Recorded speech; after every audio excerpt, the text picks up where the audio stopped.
तो जय हिंद दोस्तों, कैसे हो आप। आज हम पढ़ेंगे कोऑर्डिनेट ज्योमेट्री यानी निर्देशांक ज्यामिति के बारे में, जो कि आपको एसएससी में अभी हाल फिलहाल में सिलेबस ये आया हुआ है। तो आइए बात करते हैं, जो कि आपको कोऑर्डिनेट ज्योमेट्री बहुत ज़्यादा भारी है, बहुत ज़्यादा इंपॉर्टेंट है और बहुत ज़्यादा हल्का भी है। तो अब आइए बात करते हैं कोऑर्डिनेट ज्योमेट्री के थ्योरी से। तो कोऑर्डिनेट ज्योमेट्री किसे कहते हैं? तो किसी बिंदु की स्थिति की दो अक्षों, जी हाँ दोस्तों, इसमें होता है एक एक्स अक्ष और एक होता है वाई अक्ष के माध्यम से एक्स वाई के रूप में दर्शाया जाता है, उसे कोऑर्डिनेट ज्योमेट्री यानी निर्देशांक ज्यामिति कहते हैं। अब बात करते हैं दोस्तों एक्स अक्ष को, जी हाँ दोस्तों, एक्स एक्सिस को या एक्स को भुज यानी एब्सिसा और वाई को कोटि कहते हैं। जी हाँ दोस्तों, आप याद रखिएगा, एक्स अक्ष को भुज कहते हैं और वाई को कोटि कहते हैं। ठीक है दोस्तों, उसके बाद आप बात करते हैं एक्स और वाई। जी हाँ दोस्तों, एक्स और वाई दोनों अक्ष जहाँ मिलते हैं उसे मूल बिंदु यानी ओरिजिन कहते हैं, जिसके निर्देशांक 0 0 होते हैं। तो आप इस 3 पॉइंट से समझे ना दोस्तों कि एक्स अक्ष को भुज, वाई अक्ष को कोटि कहते हैं, जबकि एक्स वाई दोनों अक्ष जहाँ मिलते हैं उसे मूल बिंदु कहते हैं, जिसके निर्देशांक 0 0 होते हैं। अब आइए बात करते हैं डायग्राम से समझते हैं। तो ये जैसे आपको हो गया डायग्राम, यहीं आपको 0 0 है ना, यहीं आपको ओरिजिन है यानी मूल बिंदु है, जो कि इधर आप जाइएगा तो ये आपको प्लस हो जाएगा, एक्स एक्सिस के इधर +1 +2 +3 +4, इधर आप जाइएगा तो माइनस हो जाएगा, -4 -3 -2 -1, ऊपर जाइएगा तो वाई एक्सिस के ऊपर जाइएगा तो ये आपको +1 +2 +3 +4 +5 ये ऊपर तक जाते रहेगा। उसी तरह नीचे अगर आएगा तो -1 -2 -3 -4 इस तरह। तो अब आइए बात करते हैं, तो फर्स्ट क्वाड्रेंट में जो कि दोनों पॉजिटिव होता है, एक्स एक्सिस भी पॉजिटिव होगा, जो कि ये आपको एक्स वाला होता है और ये वाला वाई वाला होता है। वहीं सेकेंड क्वाड्रेंट में दोस्तों एक निगेटिव एक पॉजिटिव होता है, जो कि एक्स एक्सिस निगेटिव और वाई एक्सिस पॉजिटिव होता है, जबकि थर्ड क्वाड्रेंट में एक्स एक्सिस भी निगेटिव, वाई एक्सिस भी निगेटिव, जबकि फोर्थ क्वाड्रेंट में एक्स एक्सिस पॉजिटिव और वाई एक्सिस नेगेटिव होता है। अब वही बात करते हैं, जिसमें पहला चतुर्थांश में दोनों पॉजिटिव होता है, दूसरी चतुर्थांश में एक माइनस एक प्लस होता है, जबकि तीसरी चतुर्थांश में दोनों धनात्मक होते हैं और चौथी चतुर्थांश में एक धनात्मक और ऋणात्मक होते हैं। तो लगा ना दोस्तों झटका, ये आपको कोऑर्डिनेट ज्योमेट्री का ये आपको हल्का सा कॉन्सेप्ट है। अब आइए बात करते हैं क्वेश्चन से। तो क्वेश्चन है दोस्तों, जब टाइप 1 क्वेश्चन, अगर दो बिंदुओं के बीच की अगर दूरी निकालना हो, तो जो कि आपको डायरेक्ट इसी पे सीजीएल में कितना बार क्वेश्चन आया हुआ है, सीएचएसएल में कितना बार क्वेश्चन आया हुआ है, एएलपी में कितना बार क्वेश्चन आया हुआ है, डायरेक्ट इसी क्वेश्चन पे, इसी टॉपिक पे। तो दो बिंदुओं के बीच की अगर दूरी निकालना है, मानिए जैसे सूत्र है, यदि दो बिंदु है ए x1 y1 और b x2 y2 यानी x axis y axis 1 x axis 2 y axis 2 है, तो उनके बीच की दूरी यानी दूरी को हम डिस्टेंस से सूचित करते हैं। तो दूरी निकालने का फॉर्मूला क्या होता है? तो डिस्टेंस यानी दूरी निकालने का फॉर्मूला होता है √x2 - x1 का होल स्क्वायर, या दोस्तों √x2 - x1 का whole square plus y2 - y1 का होल स्क्वायर। जी हाँ दोस्तों, √x2 - x1 का whole square plus y2 - y1 का होल स्क्वायर। अब आइए बढ़ते हैं नेक्स्ट कॉन्सेप्ट पे। तो क्वेश्चन है, यदि दो बिंदु, जी हाँ दोस्तों, ए आप मान लीजिए या ए और पी मान लीजिए, क्यों मान लीजिए, 3 है, जो कि x का मान 3 है, x1 का x2 का y1 का मान -5 है, जबकि b में x एक्सिस का -1 y एक्सिस का -2 है। तो उनके बीच की दूरी क्या होगी? तो आपको तो दूरी निकालने का फॉर्मूला याद है दोस्तों, √x2 - x1 का whole square plus y2 - y1 का होल स्क्वायर। एक बार फिर से रिपीट कर देता हूँ, √x2 - x1 का whole square plus y2 - y1 का होल स्क्वायर, जहाँ x1 बराबर है 3, x2 बराबर है y, ये आपको x2 बराबर ये वाला 1 हो गया, y2 ये आपको y1 हो गया -5 और ये आपको y2 हो गया 2, y2 हो गया -2। इस तरह आप फार्मूला रखकर आप इसे आसानी से बना सकते हैं। जैसे √x2 का मान दिया हुआ है कितना 1 में से फिर माइनस घटाइएगा, x1 का मान दिया हुआ है +3, फिर उसके बाद प्लस y2 दिया हुआ है कितना -5, y2 दिया हुआ है -2। जी हाँ दोस्तों, ये आपको -2 होगा, सॉरी -2, और y1 कितना दिया हुआ है, y1 दिया हुआ है -5, ये आपको हो जाएगा -5। इस तरह आप इसको कटाइएगा तो आंसर हो जाएगा इतना के बराबर आंसर आ जाएगा। आप समझिए दूरी निकालने का सीधे फार्मूला होता है √x2 - x1 का whole square plus y2 - y1 का होल स्क्वायर। अब ये बात करते हैं टाइप 2 विभाजन सूत्र, जो कि इससे भी काफ़ी ज़्यादा, दूरी सूत्र से ज़्यादा इस पर ज़्यादा प्रश्न पूछा हुआ है। भारत के किसी भी कॉम्पिटेटिव एग्जाम में हो, या बिहार पुलिस हो, या यूपी पुलिस हो, या राजस्थान पुलिस हो, या कोई भी पुलिस हो, किसी भी कॉम्पिटेटिव स्टेट एग्जाम हो या सेंट्रल गवर्नमेंट एग्जाम हो, आप इसमें से डायरेक्ट आसानी से फार्मूला रिलेटेड क्वेश्चन पूछ देता है। तो बात करते हैं विभाजन सूत्र, यानी पहले नंबर पढ़ेंगे आंतरिक विभाजन, उसके बाद पढ़ेंगे मध्य बिंदु, उसके बाद पढ़ेंगे बाहरी विभाजन। तो अब बात करते हैं दोस्तों, यदि कोई बिंदु, मानिए कोई बिंदु है P इंटू एक्स वाई, जबकि रेखाखंड ए बी जहाँ A इंटू एक्स वाई और B into X two Y को M अनुपात N में के अनुपात में आंतरिक रूप से विभाजित करता है। तो आप एक बात याद रखिएगा दोस्तों, अगर आंतरिक रूप बोले तो दोनों सब में प्लस होगा और बाहरी बोले तो सब में माइनस होगा। तो यदि कोई बिंदु P इंटू एक्स वाई रेखाखंड ए भी जहाँ A इंटू एक्स1 y1 और B इंटू एक्स2 y2 को M अनुपात N के अनुपात में आंतरिक रूप से विभाजित करता है, तो इसका एक्स वाई का मान क्या होगा, जो कि आपको एक्स का और वाई का मान पूछ रहा है। तो एक्स बराबर क्या हो जाएगा mx2, जहाँ दोस्तों इसमें से आप गुना कीजिएगा, फिर इसको इसमें से गुना कीजिएगा, ठीक है। फिर उसके बाद तो इसका फॉर्मूला होता है mx2 प्लस nx1 बटे m प्लस n। यहाँ दोस्तों x का निकालिएगा तो mx2 plus nx1 mx2 plus nx1 plus बटे m प्लस n, जबकि y का निकालना होता है my2 प्लस ny1। अगर x निकालना है तो सिर्फ x जोड़िए, y निकालना है तो सिर्फ y जोड़िए, तो y बराबर हो जाएगा my2 प्लस ny1, ठीक है, बटे m प्लस n। आपको लगा ना दोस्तों झटका, x अगर निकालना होगा तो mx2 प्लस nx1 बटे m प्लस n, जबकि y निकालना होता है my2 प्लस ny1 बटे m प्लस n।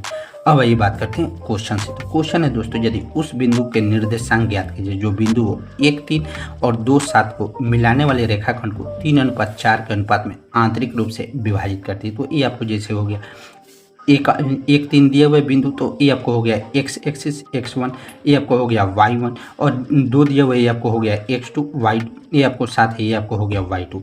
और कितने के रेशियो में बांट रहा है, तो 3:4 के रेशियो में बांट रहा है। तो और किस में, तो आंतरिक रूप से। तो आप समझिए आंतरिक रूप से जब भी बोले तो सीधे सब में पॉजिटिव कर दीजिएगा। तो अब ये बात कर रहे हैं उस बिंदु के निर्देशांक। तो मानिए उस बिंदु के निर्देशांक x, तो x ही है, तो आप इसको बना दीजिए। तो ये फॉर्मूला क्या होता है, तो mx2, यहाँ दोस्तों फॉर्मूला होता है mx2 plus nx1 mx2 plus nx1 बटे m प्लस n, ठीक है। उसके बाद y का अगर निकालना होगा, ये आपको x का हो गया, y का अगर निकालना होगा तो my2 plus my2 plus ny1 बटे m प्लस n। इस तरह आप इसको फार्मूला को रखकर इस क्वेश्चन को भी हल कर सकते हैं। अब आइए बढ़ते हैं नेक्स्ट कॉन्सेप्ट पे।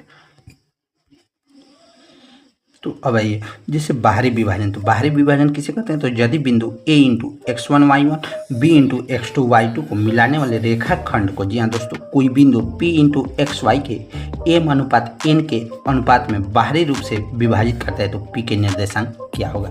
जैसे आपको फॉर्मूला आप तो समझ गए दोस्तों, फॉर्मूला यही है, यदि बिंदु a into x1 y1 b into x2 y2 को मिलाने वाले रेखाखंड को कोई बिंदु p into X Y m अनुपात n के अनुपात में बाहरी रूप से विभाजित करता है, तो p के निर्देशांक क्या होगा। इसका सूत्र ये होता है, जब भी अगर आंतरिक बोले तो आपको प्लस करना है और बाहरी बोले तो माइनस कर देना है। तो इसका जैसे निकालना होगा, अगर x एक्सिस निकालना होगा तो mx2 माइनस nx1, बस फार्मूला सेम है, सिर्फ आप प्लस की जगह आंतरिक रहे तो प्लस और बाहरी रहे तो माइनस कर दीजिएगा। तो mx2 माइनस nx1, जी हाँ दोस्तों, mx2 माइनस nx1 बटे m माइनस n।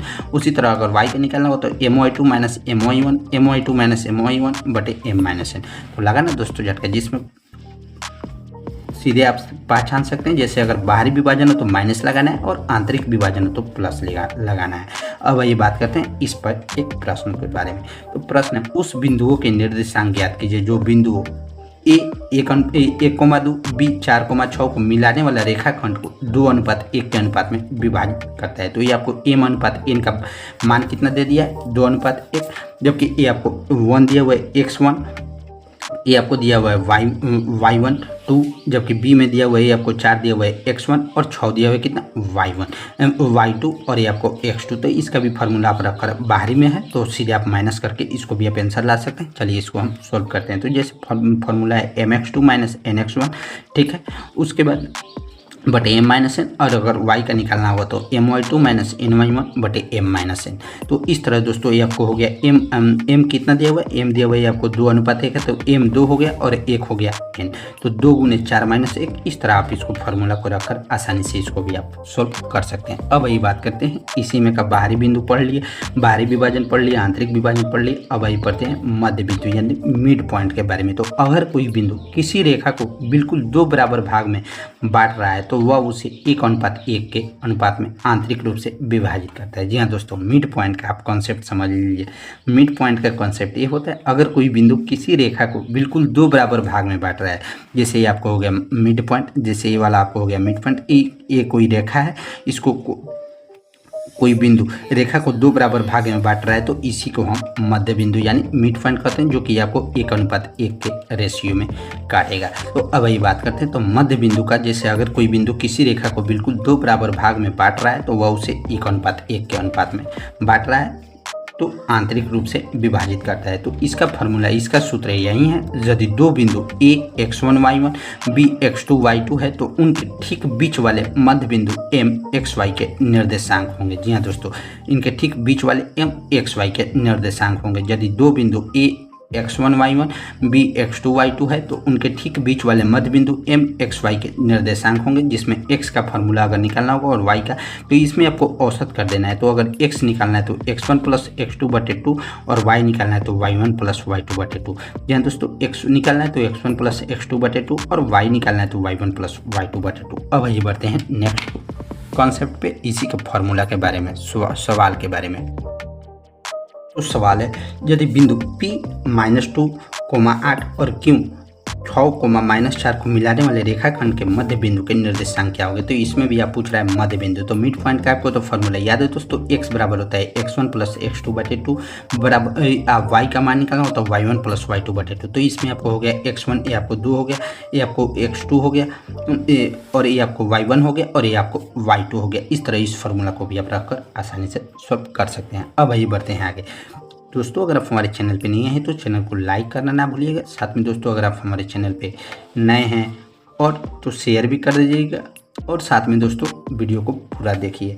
अब बात करते हैं दोस्तों, आंतरिक विभाजन में बिंदु बीच में होता है। जी हाँ दोस्तों, आंतरिक विभाजन में बिंदु बीच में होगा और इसमें पॉजिटिव लगेगा, जबकि बाहरी विभाजन में बिंदु बाहर होता है। आंतरिक विभाजन में बिंदु क्या बीच में होगा और पॉजिटिव लगेगा, जबकि बाहरी विभाजन में बिंदु बाहर होगा जो कि निगेटिव लगेगा, और मध्य बिंदु ठीक बीच में होगा, जिसे 1:1 के रेशियो में बांटता है, जो कि हम पहले ही पढ़ चुके हैं। अब वही बात करते हैं। तो जैसे क्वेश्चन है, यदि एक वृत्त के व्यास के छोरों के निर्देशांक a -3,5 और b 7,-1 है, यानी x1 y1 और b 7,-1 यानी y1 y2 है, तो वृत्त के केंद्र यानी x2 y2 है, तो वृत्त के केंद्र के निर्देशांक ज्ञात कीजिए। तो आपको तो पता है दोस्तों, व्यास जो कि हमेशा बीच में रहता है। जी हाँ दोस्तों, तो व्यास बीच में रहता है और पूछ रहा है, तो यानी यही आपको एसएससी सीजीएल का क्वेश्चन, जो कि आपको मध्य बिंदु के रिलेटेड है। तो ये आपको जब भी अगर बोले तो मध्य बिंदु तो हमेशा बीच में होता है और व्यास भी हमेशा बीच में होता है। तो इसका भी आप निकाल सकते हैं। तो x का मान निकाल लीजिए, तो x1 प्लस x2 यानी -3 + 7, ये हो गया -3 + 7/2, और y1 प्लस y2 तो 5 + -1/2। तो इस तरह इसको भी आप आसानी से सॉल्व कर सकते हैं। अब आइए बढ़ते हैं टाइप नंबर 3, जो कि ही आपको भी काफ़ी ज़्यादा इंपॉर्टेंट है, इससे भी ज़्यादा पूछता है। जैसे टाइप नंबर 3 है, त्रिभुज का क्षेत्रफल प्लस संरेखता। यानी दोस्तों, त्रिभुज का क्षेत्रफल और प्लस संरेखता। तो संरेखता किसे कहते हैं, तो यानी कॉलिनियर। तो सबसे पहले जानते हैं त्रिभुज का क्षेत्रफल। तो किसी त्रिभुज के तीनों कोण यदि शीर्षों के निर्देशांक दिए गए हों, यदि a x1 y1 b x2 y2 और c x3 y3 हो, तो उनके बीच घिरे हुए स्थान की माप को त्रिभुज का क्षेत्रफल कहते हैं। लगा ना दोस्तों, समझे ना आप।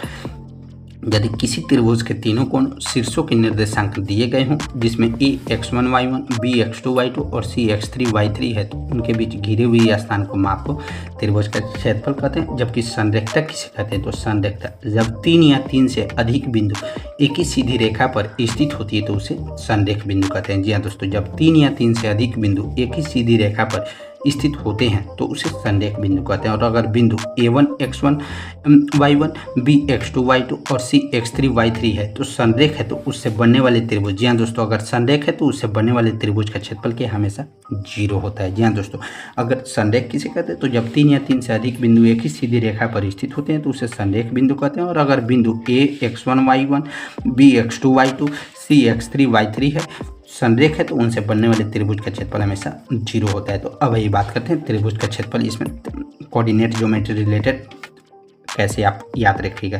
तो इसका त्रिभुज का क्षेत्रफल का फॉर्मूला होता है 1/2 × x1 y2 - y3, 1/2 × x1 × y2 - y3 plus x2 × y3 - y1 plus x3 into y1 minus y2, जबकि संरेखता का फॉर्मूला होता है x1 into y2 minus y3 plus x2 into y3 minus y1 plus x3 into y1 minus y2। अब बराबर में 0 लगा दीजिएगा, क्योंकि संरेखता में त्रिभुज का क्षेत्रफल 0 होता है। तो लगा ना दोस्तों झटका। अभी हम आगे चलकर पार्ट 2 में जो वीडियो बताएंगे, जो कॉन्सेप्ट बताएंगे, इसमें आपको इस फॉर्मूला को जैसे देखने में तो काफ़ी ज़्यादा बोरिंग लग रहा है आपको, इसमें प्लस माइनस में आ जाएगा कंफ्यूज। तो आप इसके लिए अलग से अगर ट्रिक सीखना चाह रहे हैं तो आप इस चैनल को जल्द से जल्द फॉलो, लाइक, सब्सक्राइब और शेयर करना ना भूलें। साथ में दोस्तों अगर आप हमारे चैनल पर नए हैं तो शेयर भी कर दीजिएगा। ये आपको अगले वीडियो में, पार्ट 2 वीडियो में आपको त्रिभुज का क्षेत्रफल का ऐसा हॉट कॉन्सेप्ट ट्रिक बताएंगे जो कि आपको कभी किसी ने नहीं बताया। उसी तरह संरेखता को भी आप निकाल सकते हैं, पंचभुज को भी, खष्टभुज को भी, सप्तभुज को भी। कैसा लगा दोस्तों वीडियो? ठीक है दोस्त, बाय बाय, मिलते हैं नेक्स्ट आने वीडियो में।